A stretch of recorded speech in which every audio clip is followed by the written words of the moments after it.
pero sin relación con el pecado para salvar a los que le esperan. Y hay un detalle muy interesante en el versículo 27. ¿Sabéis? Hay personas que dicen que son creyentes, cristianos, pero que también creen en la reencarnación. Y dices, ¿es posible esto? Y de la manera que está establecido para los hombres, que mueran una sola vez y después de esto el juicio. Y después viene la segunda venida de Jesús. ¿Dónde cabe la reencarnación en la creencia cristiana? En ningún sitio. Pues bien, después de ver estos textos que nos hablaban sobre este sacrificio perfecto de Cristo, este becerro por excelencia, vamos a ver precisamente en el diccionario enciclopédico universal ilustrado que tanto os estoy mostrando aquí, la palabra becerro. Es que os lo muestro porque a veces hablamos de ciertos animales y no sabemos qué animales son, ¿no? Pues bien, el becerro es toro de menos de un año. En fin, que más claro no puede ser. Un becerro es un toro. Y hemos visto que la constelación Tauro es eso. Ahora volvemos a este libro, El testimonio de las estrellas, respecto a la verdad profética, escrito por el señor Bullinger, que tiene cosas realmente interesantes. Vamos a ver cómo hemos de hacer siempre lo mismo, examinarlo todo, retener lo bueno, nos dijo el apóstol Pablo. Vais a ver que él habla precisamente sobre esta constelación también, la de Tauro, pero tiene un detalle que nos vamos a dar cuenta que realmente no van por allí las cuestiones, pero por el resto es realmente excelente su exposición. Y vamos a ver una vez más cómo las estrellas creadas por Dios, a las cuales Dios mismo puso el nombre, nos estaban indicando el plan de salvación para la humanidad. Y vamos a leerlo tal cual. El signo Taurus, el toro, ya ves claramente una vez más que son signos que el zodíaco utiliza, ¿no? El Mesías, el juez que viene para juzgar a toda la tierra. ¿Estáis viendo aquí que sea una indicación por esto que él ha escrito de Satanás? No, aquí es todo lo contrario al Mesías. Pero en cambio también nos damos cuenta, mirando las constelaciones, que Orión está luchando ¿contra quién? Contra Tauro. O sea que tiene una doble aplicación lo que vamos a ver en esta constelación. Por un lado es Cristo luchando contra Satanás, pero después a su vez la constelación de Tauro, también cogida individualmente y por sus partes que son sus estrellas, también nos habla sobre el mismo Cristo. Mirad cómo hasta en la constelación se nos estaba diciendo ese plagio satánico.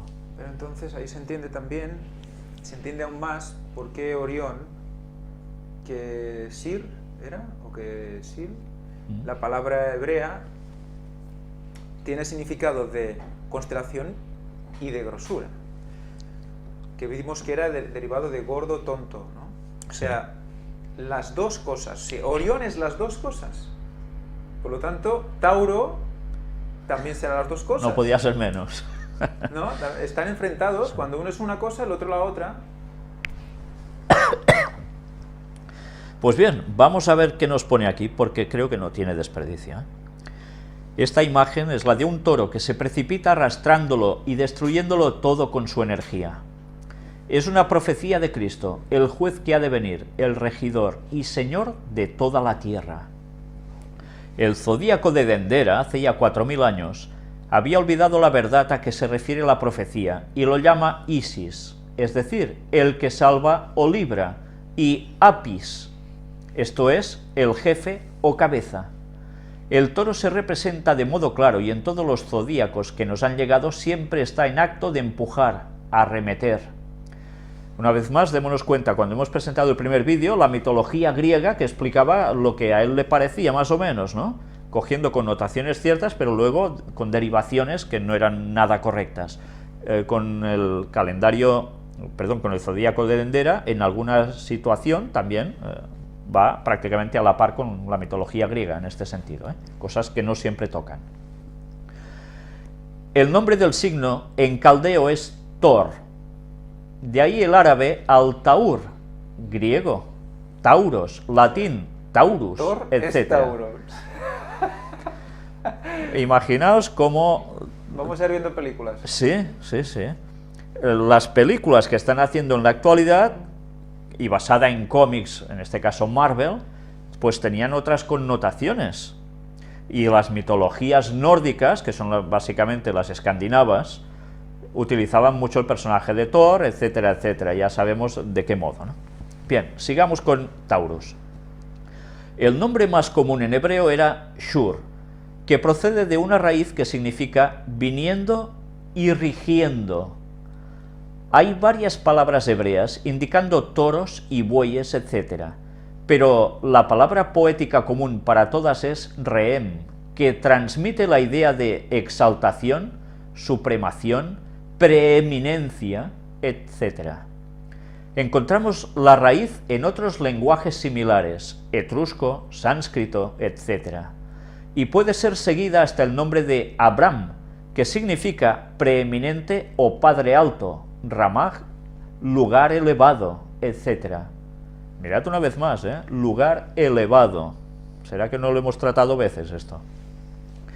Las estrellas de Taurus presentan un cuadro brillante. Hay por lo menos 141, además de dos importantes grupos, ambos parte integrante del signo. Aquí tenéis la constelación y si os dais cuenta en la cabeza del Taurus, ¿qué hay al final de su cabeza después de la oreja, la cabellera que tiene, la pelambrera? Las Pléyades. Las vemos aquí muy bien situadas.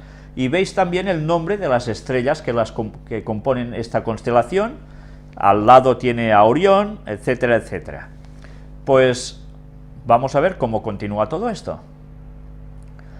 La más brillante, en el ojo, tiene un nombre caldeo, Aldebarán, o Aldebarán, que significa líder o gobernador. ¿Os suena de algo también el nombre de esta estrella? ¿No aparece en alguna película? Star Wars, la Guerra de las Galaxias, ¿no? Un planeta que se llama Aldebarán, etcétera, etcétera. ¿De dónde lo sacaron? Pues ya lo veis. La estrella en la punta del cuerno izquierdo tiene un nombre árabe, el Nat, que significa herido o inmolado. ¿A quién puede hacer referencia si no? Otra indicación profética de que este señor que vendría sería primero inmolado como sacrificio. Ya lo ves, lo que nos llegan a indicar las estrellas. Hay también un grupo de estrellas llamadas las Pléyades.